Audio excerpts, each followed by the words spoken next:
मांझ महल्ला पंजवा 4:39-46।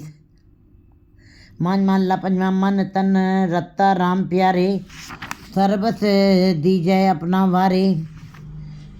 गुरु जी वाणी में बता रहे हैं कि मन तन रत्ता राम प्यारे।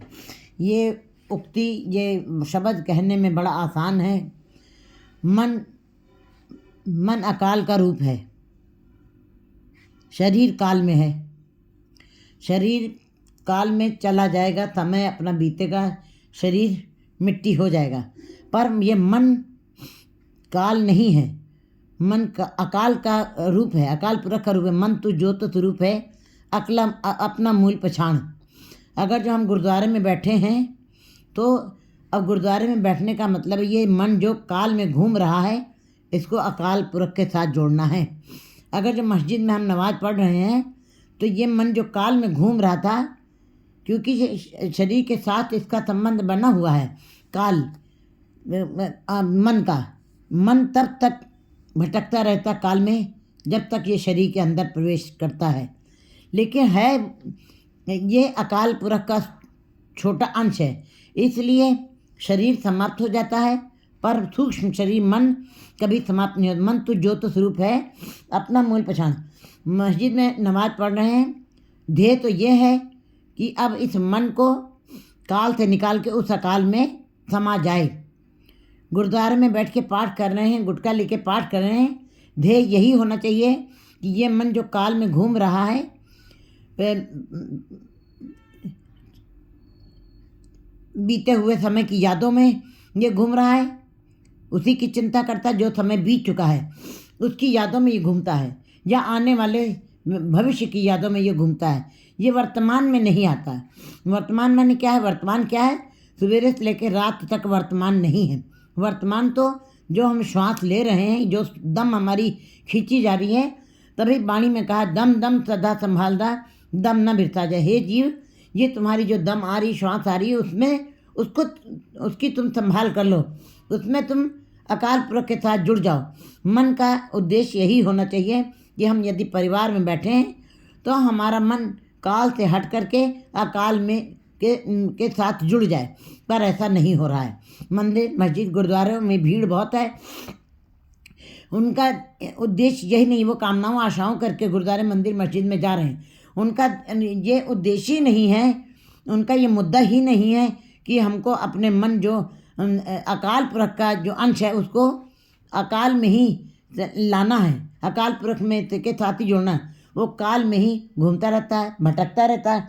इसलिए गुरु जी ने जो पदा कहा है, मन तन रत्ता राम प्यारे। तन ही जब ये गुरुद्वारे नहीं जाने के लिए स्वीकार करता, तन का शरीर का ढांचा भी गुरुद्वारे में जाकर झुकना नहीं चाहता है। हम अपने अहंकार के भाव से गुरुद्वारे जाते हैं। जितनी बड़ी जिसकी उपलब्धि है, जितना बड़ा जिसका वैभव है, उसी की चाल से वो चलता है। और अहंकार का भाव उसकी चाल से भी प्रकट होता है। लेकिन गुरु जी बता रहे हैं कि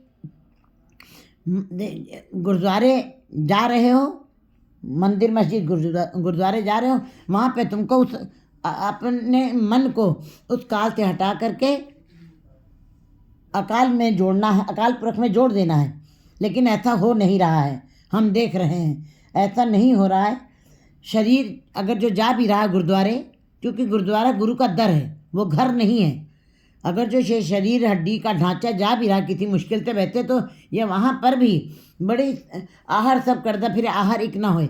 सारे संसार के पदार्थों के, संसार की सारी उपलब्धियों के लिए मन बड़ा ही लगा रहता है, हरदम उसका आहार करता है, उसकी कोशिश करता है उसको प्राप्त करने की। लेकिन परमात्मा का नाम जपने के लिए कभी भी आहार इसके अंदर नहीं आया है। तो कहता है मन तन, मान लीजिए शरीर को किसी तरीके से हम घसीट के ले भी जाते हैं गुरुद्वारे, लेकिन मन फिर भी घूमता रहता है।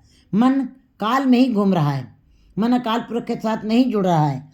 मन तन रत्ता राम प्यारे। लेकिन जिनके मन और तन दोनों ही राम के रंग में रंग गए हैं, उनके अंदर भीग गए हैं, उनके अंदर नाम की वर्षा के साथ उनका मन और तन दोनों भीग गया है। वे मन तन रत्ता राम प्यारे, जिनका राम के साथ प्यार बन गया और उनका मन और तन उसी के में रत गया है, सर्वस दीजिए अपना मर। ऐसे जीवों के ऊपर, ऐसे गुरमुखों के ऊपर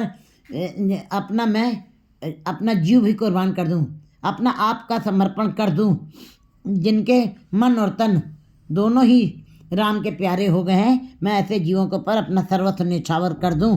8 पहर गोविंद गुण गाइए। 8 पहर, वैसे तो ये उक्ति बड़ी कहने में बड़ी आसान लगती है, वैसे बड़ी कठिन है। संसार में इसको व्यवहार में लाना बड़ा कठिन है। एक घड़ी, आधी घड़ी, आधी उते आधी घड़ी भी नहीं लगाना चाहते हैं। लोग कहते हैं हमारे पास फुर्सत नहीं है, हमारे पास खाने की फुर्सत नहीं है, हमारे पास पीने के, हमारे भगवान के नाम के जपने की फुर्सत नहीं। ऐसा 8 पहर कहते हैं, फिर एक घड़ी, आधी भी घड़ी भी नहीं हम जपना चाहते हैं।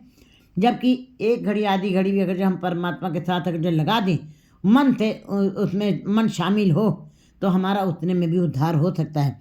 लेकिन गुरु जी यहाँ पे बता रहे हैं, 8 पहर तुमको उस ईश्वर के गोविंद के गुणों का गान जो करते हैं, 8 पहर गोविंद गुण गाइए, जो गाते हैं बिसर न कोई सासा जियो। जिनकी एक एक श्वास परमात्मा के नाम में लग गई है, वो एक क्षण भी, एक पल भी उसको अपने मन से नहीं बिसारते हैं। सोई साजन मीत प्यारा, वही गुरमुख जीव, गुरमुख जो है वो मेरा साजन है, मेरा मित्र है, मेरे सारे रिश्ते नाते उसी के साथ मेरे जुड़े हुए हैं, वही मेरा प्यारा मित्र है। राम नाम साध संग विचारा। राम नाम का विचार, राम नाम की अंदर चर्चा, राम नाम की गोष्ठी जो करनी है, राम नाम साध संगत में आकर के ही उसका विचार हो सकता है। साध संगत माने गुरु के साथ मिल करके, गुरमत गुरुद्वारा माने गुरुद्वारे जाए सो जी पाती। गुरुद्वारा एक ऐसी जगह जहाँ पे जीव इकट्ठे होते हैं और सत्संग करते हैं। वहाँ पे अनेकों प्रकार के विचारों की विचार विमर्श होते हैं, कीर्तन है, कथा है, आदि सारी समागम होते हैं, जहाँ पे जा करके हम उस ईश्वर के नाम की चर्चा पर विचार करते हैं। राम नाम साध संग विचार, और कोई स्थान ऐसा नहीं है जहाँ पे राम नाम का विचार किया जा सके। ये संसार में रहते हुए जप तप होम यज्ञ धार्मिक पुस्तकों का अध्ययन मंत्रों आदि का उच्चारण, ये जीव को, ये धार्मिक कर्म जरूर है, लेकिन ये जीव के उद्देश्य को पूरा नहीं कर सकते, क्योंकि जीव का उद्देश्य परमात्मा से मिलाप करना है। मनुष्यों को बड़ा शरीर दिया परमात्मा ने, लेकिन मन नहीं दिया है, वो परमात्मा से मिलाप नहीं कर सकते हैं। देवताओं को ज्योत दी है, प्रकाश दिया, लेकिन ये शरीर नहीं दिया।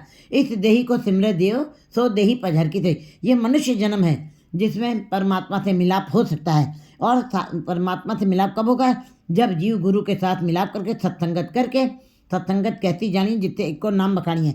जब इस प्रकार का विचार वहाँ पे होगा, एक परमात्मा के नाम की विचार होगी, साधु संग तरीजे सागर कटिया जिनकी फाता जियो।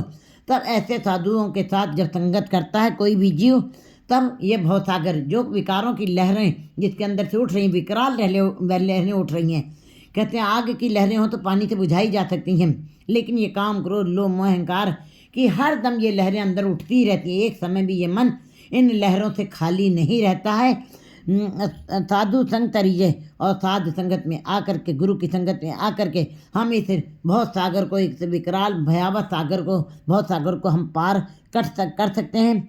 और सागर तरिए सागर कटिए जम की फांसी, जो यम की फांसी भी, जो मौत, क्योंकि मौत का भय तो अनेक प्रकार के हैं, लेकिन सबसे बड़ा जीवों को मौत का भय बहुत सताता है।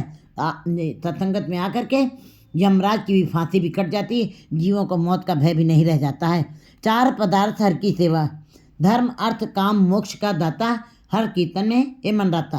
कहते हैं जब हरि की कीर्तन में कोई आ जाता है, जब सत्संगत में आ जाता है, तो 4 पदार्थ हर की सेवा, हरि की सेवा में ही ये चारों पदार्थ जीव को प्राप्त हो जाते हैं। परमात्मा का नाम ही ये चारों पदार्थ हैं।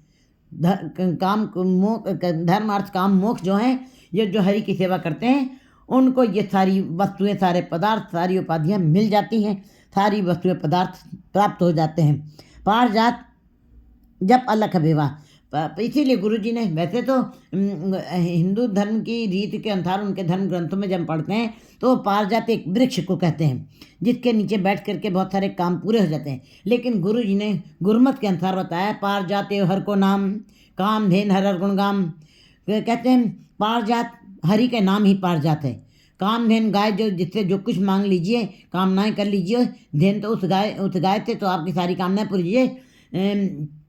हिंदू धर्म की धार्मिक ग्रंथों के अनुसार है कि कामधेन एक गाय है जो तुम्हारी कामनाओं को पूरा करती है। लेकिन गुरु जी ने गुरमत के अनुसार कामधेन हर हर गुणगम, हरि के गुणों का गान करना ही कामधेन गाय है। कामधेन कहते हैं पारिजात परमात्मा का नाम ही पारिजात का वृक्ष है। जो उसका नाम जपता है उसको तो उसकी सारी कामनाएं पूरी हो जाती हैं और उसके हरि के नाम की उसको प्राप्ति हो जाती है। पारिजात जप अलख अभेवा, जो अलख है परमात्मा, जो अभेव जिसका कोई भेद नहीं डाल सकता, पारिजात वही परमात्मा है, स्वयं है। काम क्रोध किलबिख गुण गुर काटे पूरन होई आस्था जियो।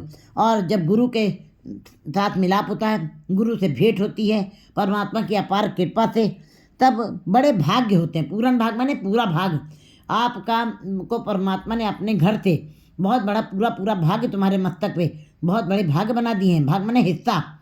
गुरमुख जीवों को जो नाम जपते हैं उनका हिस्सा परमात्मा के दर से बहुत बड़ा हो जाता है। काम पूरन पाग पे काम क्रोध लुकिल भी गुर काटे पूरन हुई आस्था जियो।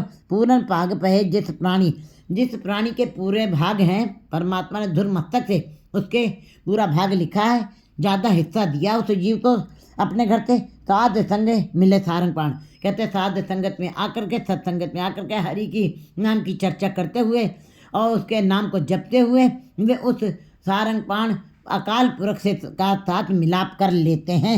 नानक नाम वस्या जिस अंतर परवान गृहस्थ दाता जियो। गुरु जी कहते हैं कि जिनके अंतर हृदय में हरि का नाम बस गया। वैसे नाम जपना अलग चीज़ है, नाम सुनना अलग चीज़ है, लेकिन जिनके अंतर में बस गया, कहते सुनिया मनिया मन कीता भाव अंतर्गत तीरथ मलिनाओ। अंदर हृदय के अंदर जब तुम्हारे परमात्मा का नाम बस जाता है तो कौन सी अवस्था बनती है? दर्शन प्रसन्न सरसन हरसन रंग रंगी करतारी है। उस करतार ने फिर इस कपड़े को रंग दिया अपने रंग में। इसको कहते हैं नानक नाम बसया जिस अंतर। फिर ऐसे जीवों के अंदर परमात्मा का नाम हृदय अंत स्थल में बस जाता है। और ऐसे जीव चाहे गृहस्थी हो और चाहे उदासी हो, वो दोनों ही परवान हो जाएंगे परमात्मा के दरबार में। 4:40-47